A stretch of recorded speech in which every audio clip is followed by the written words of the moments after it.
Muy buenas, chavales. Muy buenas tardes. ¿Os acordáis que el lunes os dije, ostras, digo, me está entrando un bajón, la garganta me duele? Pues bueno, hasta las 10 de hoy de la mañana a 39 de fiebre.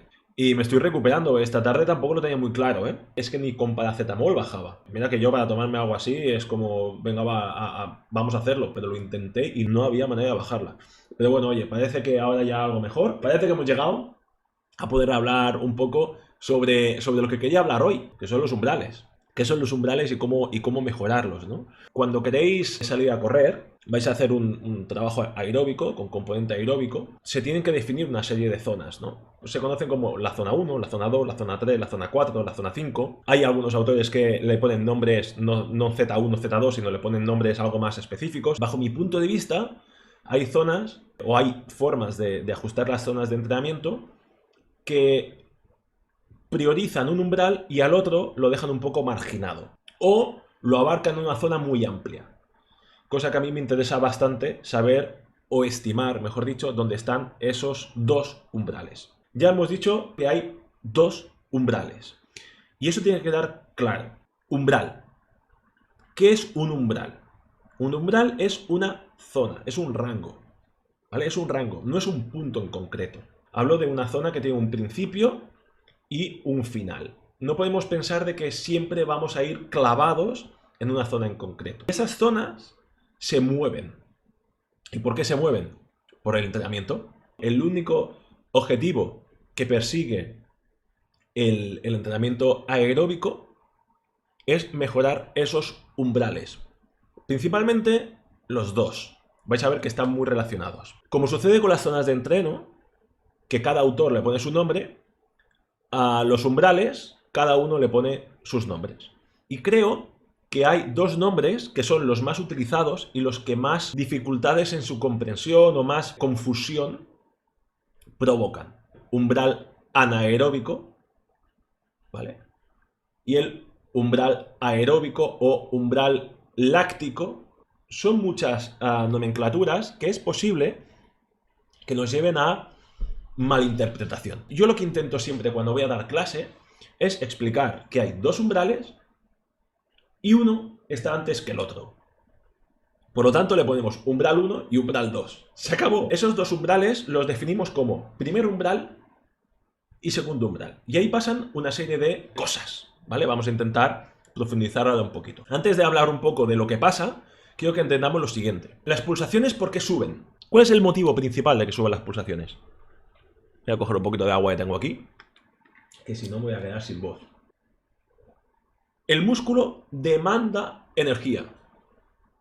Sí, el músculo demanda energía. Por lo tanto, si demanda energía, la forma que tiene nuestro sistema cardiovascular de llevarle la sangre, rica en, vamos a llamarle energía, nos vamos a centrar en eso, es bombeando más rápido. Y hay una cosa muy importante. Lleva oxígeno. Y esto va muy ligado con los umbrales. En el momento en que yo empiezo un ejercicio, sea el que sea, yo ya estoy sentado en mi silla y voy a salir a correr. El músculo tiene aquí una exigencia. Aquí me está pidiendo energía, si no se moriría. En el momento que yo empiezo a trotar, el músculo pide energía y las pulsaciones se incrementan. En la fase de preparación al esfuerzo, también llamada calentamiento, ¿vale? Hay un momento en que las pulsaciones normalmente se disparan mucho y nuestras sensaciones de ahogo. Y después a los 10-15 minutos, eso se normaliza. ¿Qué sucede? Que el músculo pide, pero siempre hay como un déficit. Las pulsaciones y demás van un poco desacopladas. Ostras, se han dado cuenta de que el músculo pide y las pulsaciones van un poco lentas, hasta que no son capaces de dar todo lo que pide. Esa sensación que tenemos de ahogo es porque hay un déficit de oxígeno. Y vais a ver que tiene mucho sentido con los umbrales. En el aire hay oxígeno y otros tipos de partículas, otro tipo de gases, ¿vale? A mí lo que me interesa es llevar oxígeno.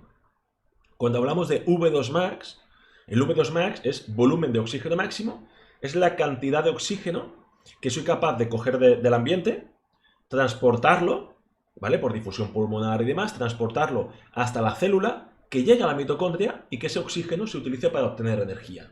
Ese camino, ¿vale? De coger el oxígeno, transportarlo, llevarlo al músculo, necesita un tiempo determinado. Una vez llega ahí, tiene que saberse utilizar como para obtener energía. Esa capacidad que yo tengo para obtener energía va a depender mucho para ver dónde están mis umbrales, mi primer umbral y mi segundo umbral. Si yo soy muy eficiente utilizando el oxígeno, mi primer umbral se dice que está desplazado hacia la derecha, es decir, puedo ir muy rápido y encima sabiendo utilizar el oxígeno correctamente, que es uno de los objetivos que tenemos que buscar con el entrenamiento. Dicho esto, tenemos dos vías para obtener energía: vía aeróbica y vía anaeróbica. La vía de obtención de energía aeróbica utiliza el oxígeno para obtener energía.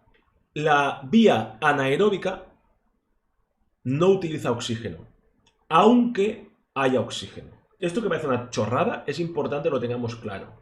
La vía anaeróbica va a obtener energía por otro camino. Le da igual que haya oxígeno como si no lo hay. Una vez sabemos eso, vamos a ver qué es lo que sucede. En el momento que yo estoy sentado, todas las vías energéticas, todas están en marcha.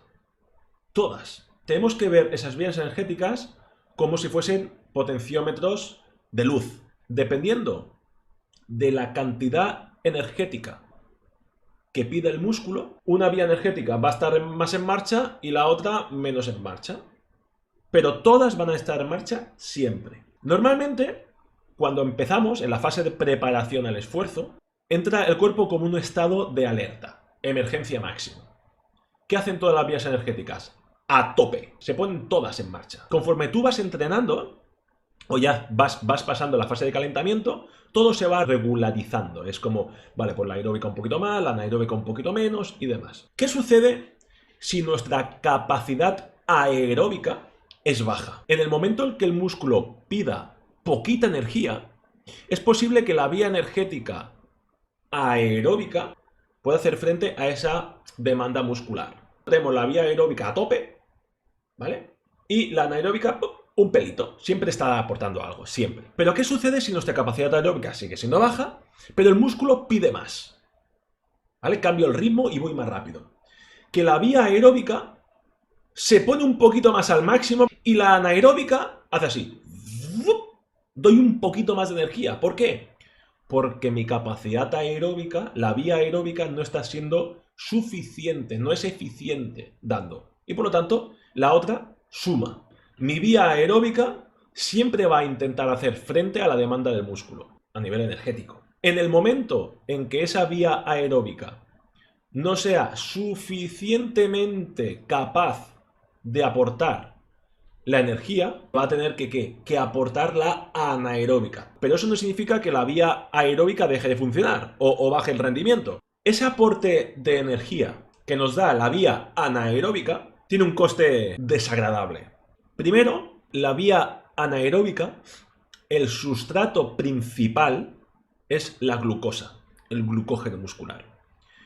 Y baja bastante rápido, ¿vale? Entonces tenemos un limitante. El segundo es que se genera o aparece lo que se conoce como lactato, pero el lactato no es el malo de la película. No es ni un subproducto, ni una toxina, ni nada. Es un sustrato energético, como es la glucosa, como es la grasa. Se consume, se aclara, da energía. Nos quedamos con la idea de que en el momento en que la vía anaeróbica utiliza glucosa, que baja muy rápido, por eso tenemos que estar comiendo en las carreras, y genera lactato, que no es el malo de la película, vuelvo a repetir, pero sí que un hidrógeno, un ion, un protón hidrógeno, que lo que hace es acidificar la sangre, hace la sangre más ácida. Y esa sangre más ácida dificulta la contracción muscular. Aparte que aumenta esa percepción de esfuerzo. Una vez tenemos eso entendido, fijaros qué fácil es entender las zonas de entreno. Si yo estoy en la cinta y cada vez voy más rápido, lo que está haciendo el músculo es pedir más energía, más energía, más energía y más energía. Conforme voy subiendo la velocidad, cada vez pido más energía. En realidad lo que estoy valorando es la capacidad de mi vía aeróbica. Voy a intentar definir o estimar dónde están los umbrales. ¿Dónde está ese primer umbral y dónde está ese segundo umbral? El primer umbral nos indica el punto donde empieza el lactato a subir. Empieza, ¿vale? Pero es una cantidad, pues, muy bajita. Conforme vamos subiendo la intensidad, nos encontramos que somos cada vez más incapaces de aclararlo, es decir, de utilizarlo como sustrato energético y que la vía aeróbica cada vez es más incapaz de aportar esa energía que pide el músculo y nos encontramos que cada vez la vía anaeróbica empieza a ser más protagonista. Hasta que llega a una zona que se llama segundo umbral, que es donde ya el lactato ya se dispara de forma descontrolada. Tenemos una persona en una cinta que empieza caminando y conforme yo le voy subiendo la velocidad, en realidad le estoy obligando al músculo a que cada vez pida más energía y conforme va pidiendo más energía, voy a estimar, por ejemplo, si hago un test de lactato, voy a estimar la capacidad que tiene esa vía aeróbica de dar oxígeno. Habrá un momento en que empiece a incrementarse un pelín, ¡pop! Ha incrementado un poco, ya puedo decir, aquí está el primer umbral, ¿vale? Y conforme yo voy incrementando la intensidad, hay un momento en que ya el lactato se ha disparado. Ese es el segundo umbral. Y a partir de ahí yo ya puedo definir las zonas. Voy a dibujaros las zonas y de forma gráfica lo vais a ver más representado. En el eje de las X tenemos velocidad y aquí tenemos concentración de lactato. La línea roja es la concentración del lactato. Conforme yo voy incrementando la intensidad, hay un momento que se mantiene, se mantiene, se mantiene, se mantiene. Y parece que entre 12 y 13, veis que la pendiente sube un poquito, ¿vale? Ahí empieza a incrementarse, sube, sube, sube, sube. Y aquí parece que a 15 y medio, esta pendiente ya no deja de ser la misma, sino que parece que hay algo más de pendiente. Esto lo he hecho yo a mano alzada, ¿vale? En el momento en que empieza a incrementar ligeramente el lactato, sería umbral 1, primer umbral, y en el momento en que ya se dispara, podríamos decir que es de aquí, aquí más o menos, le llamaríamos segundo umbral. El primer umbral es aquella zona donde el lactato empieza a incrementar, y el segundo umbral es aquella zona a partir de la cual el lactato ya crece de forma descontrolada. A partir de estas zonas se distribuye todas las zonas. Las que yo voy a poner no son las mejores ni las peores, son las con las que yo trabajo. La zona 1 yo le llamo zona de recuperación. La zona 2 le llamo aeróbico bajo. La zona 3 le llamo umbral 1. La zona 4, aeróbico alto. La zona 5 le llamo sweet spot. La zona 6 le llamo umbral 2. La zona 7, bueno, no, en realidad aquí pongo un punto que es el FTP, ahora explicaré por qué. Después del umbral 2 vendría zona de VO2 max y después de aquí la de potencia, creo que le puse potencia neuromuscular. Zona de recuperación vendría por aquí. Aeróbico bajo vendría por aquí. Primer umbral sería esto de aquí. Aeróbico alto sería esto. Sweet spot sería esto. Umbral 2 sería esto. V2 max sería por aquí. Y aquí sería neuromuscular. Ya tenemos las zonas definidas, distribuidas, teniendo como referencia el umbral 2 y el umbral 1. ¿Qué hace, por ejemplo, muchas de las plataformas, tanto Training Peaks como VKO, como Street, Garmin y demás? Te piden que le digas dónde está este segundo umbral. Y él, a partir de este segundo umbral, te distribuye las zonas, tanto para la izquierda como para la derecha. ¿Qué es lo que sucede y que a mí no me acababa de gustar? Que el umbral 1 me la definía en una zona que llama tempo. Y cuando yo defino las zonas, que esto ya te digo yo que es una forma mía, no me he inventado, sino he cogido a diferentes fisiólogos y he trabajado con esto, el tempo estaría en realidad entre esta zona de aquí, de aeróbico alto no llegaría al máximo, sino se quedaría por aquí, y el aeróbico abajo por aquí. Y me tendría al primer umbral, entre medio. Cosa que no me gusta, porque este primer umbral es muy importante que se sepa dónde está. ¿Por qué? Las diferentes carreras se disputan en diferentes zonas. Otra cosa es que seamos competitivos o no. Antes de empezar he dicho, me he resfriado, tal, Centuria me pasó factura. Y dije, yo no soy competitivo. ¿Por qué sé que yo no he sido competitivo? O porque aún no tengo capacidad de ser competitivo. Porque una carrera de 10 kilómetros se disputa aquí. En el rango mínimo del segundo umbral. ¿Dónde lo disputé yo? Aquí. No llegué. Por lo tanto, no fui competitivo. Por eso es importante definir dónde está el primer umbral y el segundo umbral. ¿Qué utilizo yo personalmente? Yo cojo y hago con el street, con el potenciómetro, lo que hago es estimar este segundo umbral, que le llaman FTP. FTP es un punto. ¿Vale? Antes cuando he puesto las zonas, es otra historia, es umbral funcional de potencia, pero ellos lo definen como un punto que está aquí.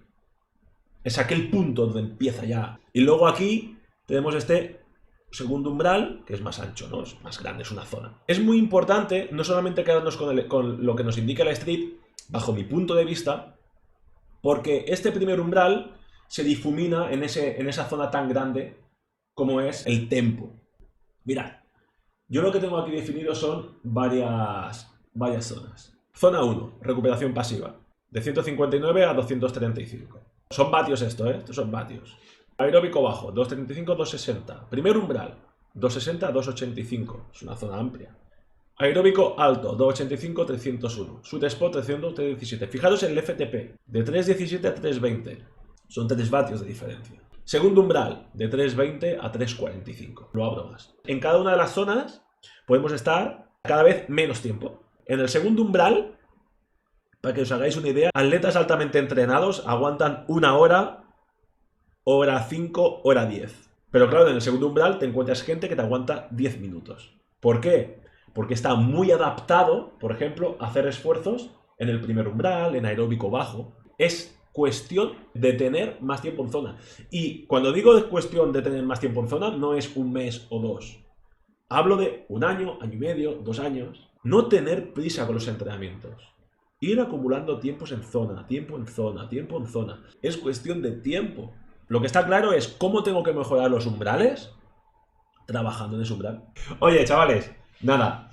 Un placer teneros aquí otra vez. Yo creo que la garganta ha aguantado. Voy a ver si recupero un poco, me voy a dormir. Me tomaré otro paracetamol, aunque no me guste, pero tengo que bajar fiebre como sea. Un abrazo a todos. Nos vemos.